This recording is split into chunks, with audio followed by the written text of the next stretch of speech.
So I will bite my tongue, tame these emotions.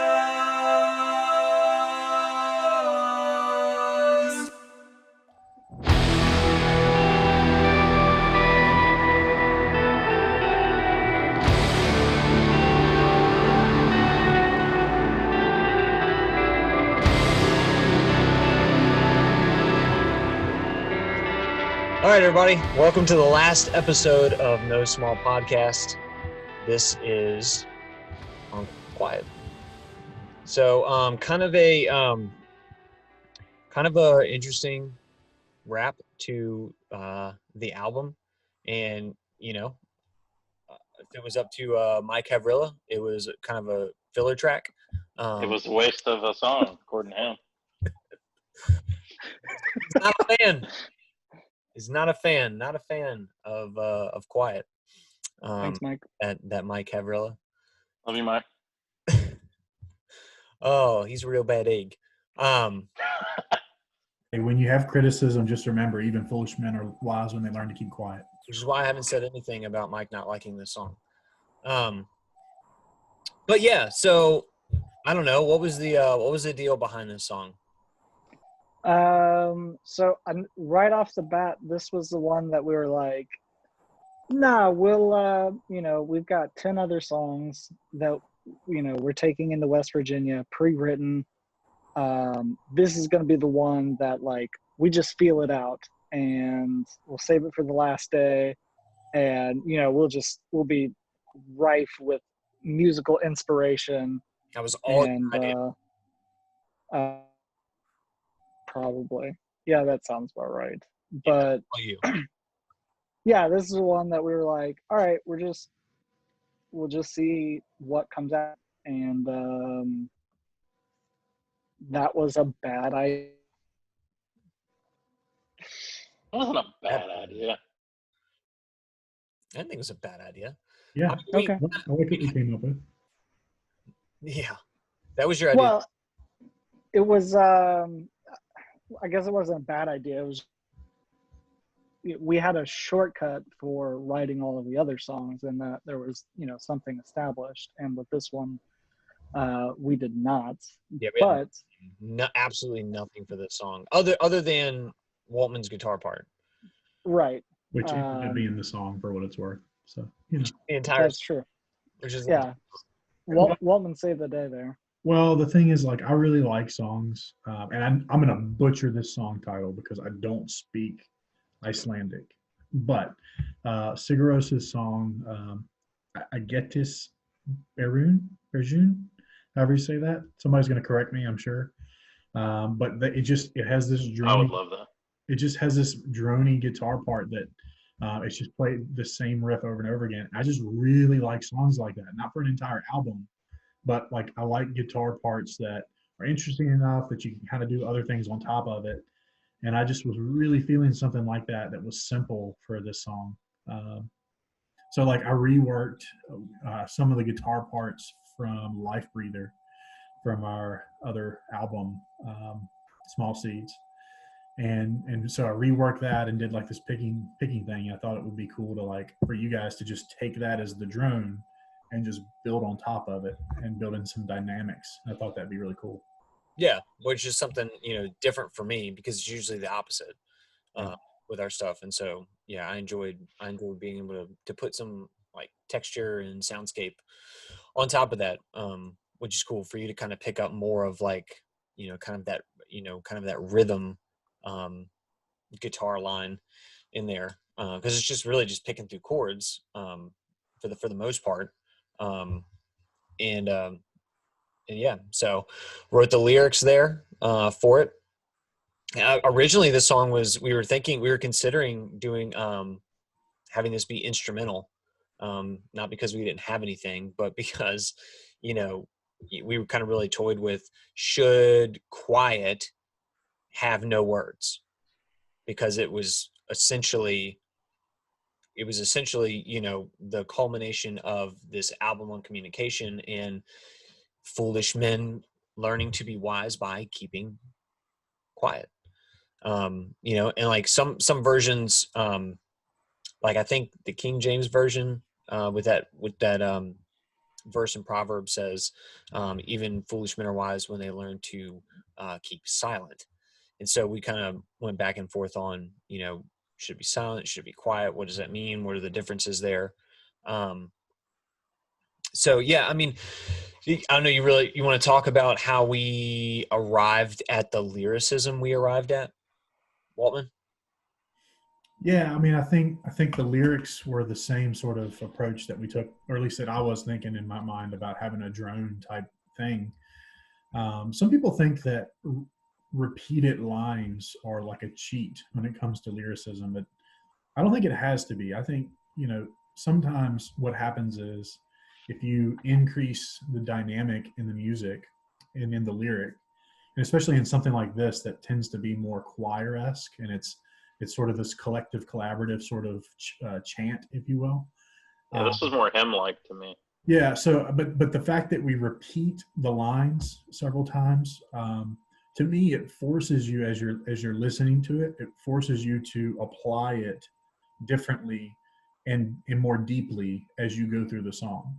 So as you think about the lyrics, the more times you hear it, it's meant to force you to reflect more so than you would maybe in a typical verse chorus format.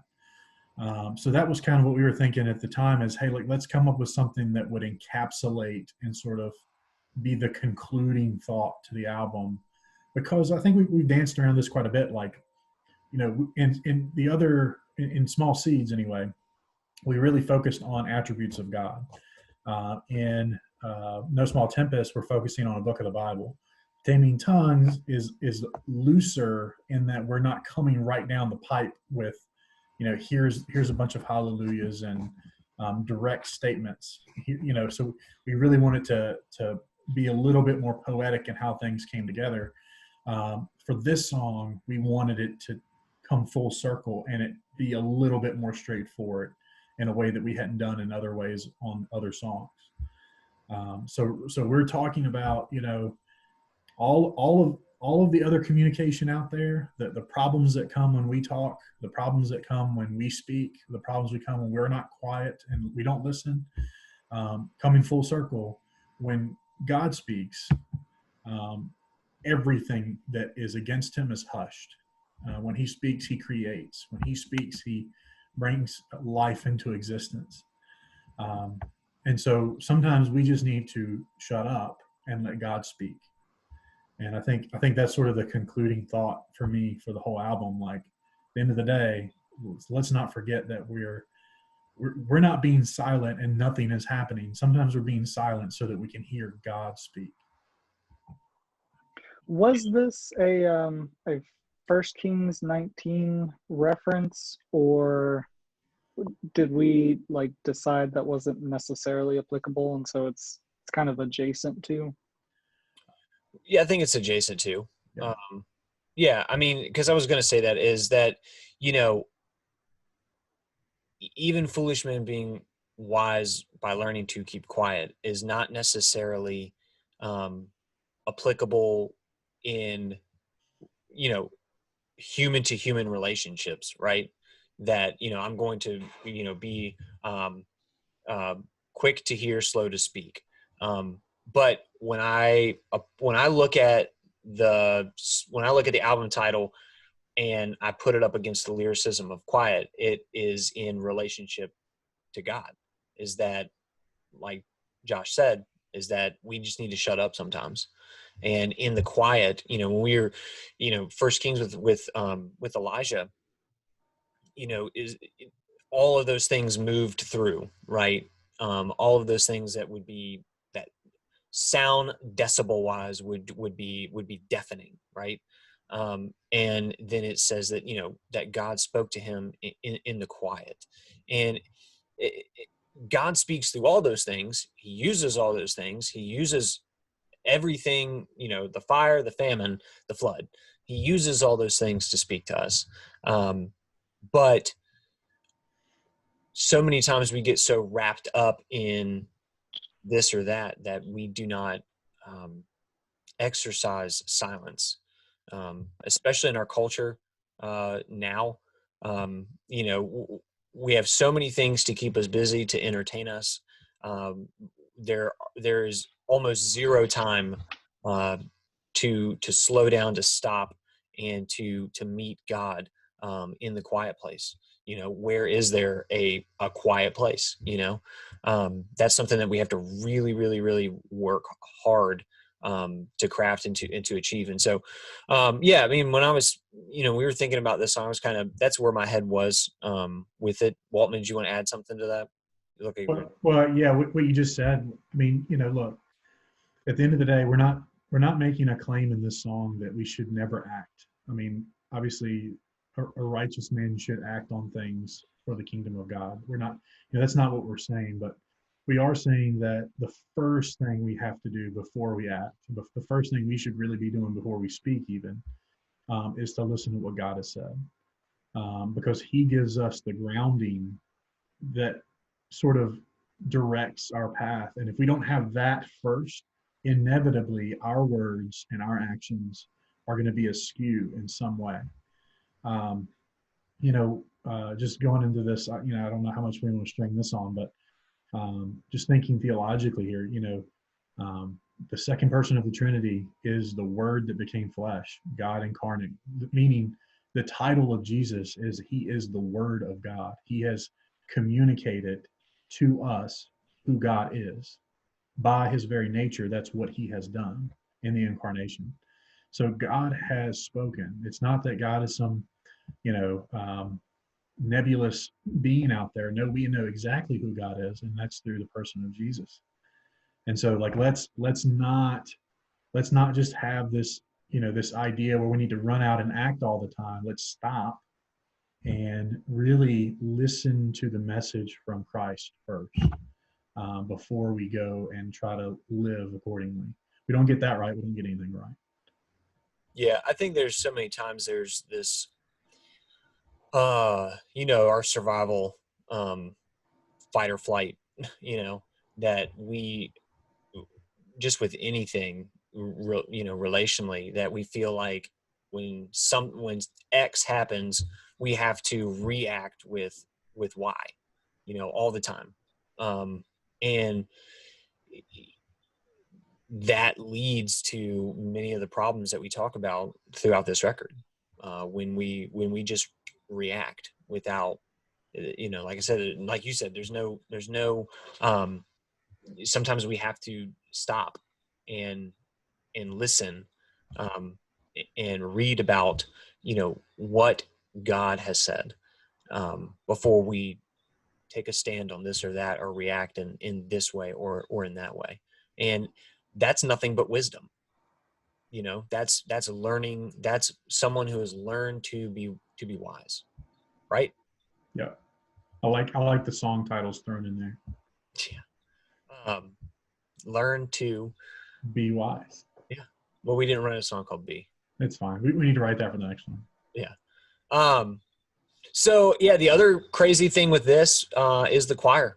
That was kind of an idea that I had that, I kind of have these ideas sometimes, and y'all look at me like, yeah, right, that's not going to happen. We can't do that. That's stupid. And sometimes sometimes those ideas become like really heavy road cases that we can't, that have 2-inch wheels on them, and, we can't even lift it into the trailer. So sometimes they're not good ideas. I'll just be honest. Sometimes they're terrible ideas. Sometimes they're backbreaking, laborious ideas. But this idea, I think worked out extremely well. And I think it worked out even better than you guys thought it might. But I, had this idea, hey, I wonder if we could get as many people as we could involved, in this record, through the Face Sound Appreciation page. We had gotten some new friends and some love from No Small Tempest. And so I was like, hey, let's throw that out there. Let's see if anybody wants to, be on the record. Throw them in the liner notes. Not that means any, I mean, for, I don't know. It's like, woohoo, you're in the liner notes of our music, I don't know if you find that cool or not. I find it cool that you're in the liner notes, but, you might be like, yeah. Anyways, but I thought it was cool. And so I appreciate, you being in the liner notes of our record and your voice being on the record. And actually, I loved the fact that like I really didn't sing this song, other than like one line at the end just to kind of elevate, what was happening, with the voices. Like that whole first part, my voice isn't in that at all. None of us. There were people who sent us themselves singing from like the other side of the world. I mean, there were people, Yeah. I think, from like Germany, Italy. Yeah. Yeah. To be I mean, it clear, was, I didn't think it was a bad idea. Oh, okay. It's been That worked out. no, it's been done before. Manchester did it, Thrice did it. Like it can be done. It was more the logistics of it, because we were entrusting a scratch file and like people being able to like record off of one device, and like look at the lyrics and I will be like I make will sure be everything was honest, on like, time. I'm really proud of everybody. Like I didn't see this leaked on LimeWire or anything. So Yeah. proud of What you guys. Thank you guys so much for not doing that. So good. So yeah, Sean, what was the mixing process like for that? Because I know we got what, like 50 or 60 plus submissions, and some people sent harmonies and some people sent some screams and stuff like that. So like what did you do with all those files? we Yeah. actually had a choir of people sing too. Yeah. At, like from the church at Lantern Fest. Hey, Leonard Fest. So yeah, so I really wanted to I separated everybody in, I'm not like a music theory guy or like a choir director. But so I looked up like where different voices like sit in a choir. And so, I put like all the bass, baritone, like, so if I was mixing, right, I, I put them in sent everything to a stereo bus and, kind of started placing people, at this back row. So volume is how far away, right? With a little bit of reverb to create some depth, some three-dimensional depth. And then it was like this guy is far left, and then next, and just kind of panning all the way across. So then I laid out all the bass baritone guys, and then had like the alto, soprano, tenor, and then kind of laid put them out, fan them out around the front, and then just kind of mix it that way. And man, like when you took all the voices and you didn't do it that way, it was just like a lot of noise. But then when I actually like put it out in like in that kind of a spectrum, like it really got huge, and it sounded it sounded really, really good. So and like You were explaining that and I was like, are you serious? Yeah, that's what I did. And we heard the difference. It was crazy. Yeah. Yeah, appreciate you guys so much for doing that. It sounded great. I mean, I had everything from like studio quality recordings to iPhone, which iPhones sound like super stinking good now. The all across the board. So there wasn't anything that I didn't use. There was nothing that that hit the cutting room floor and stayed there. Yeah,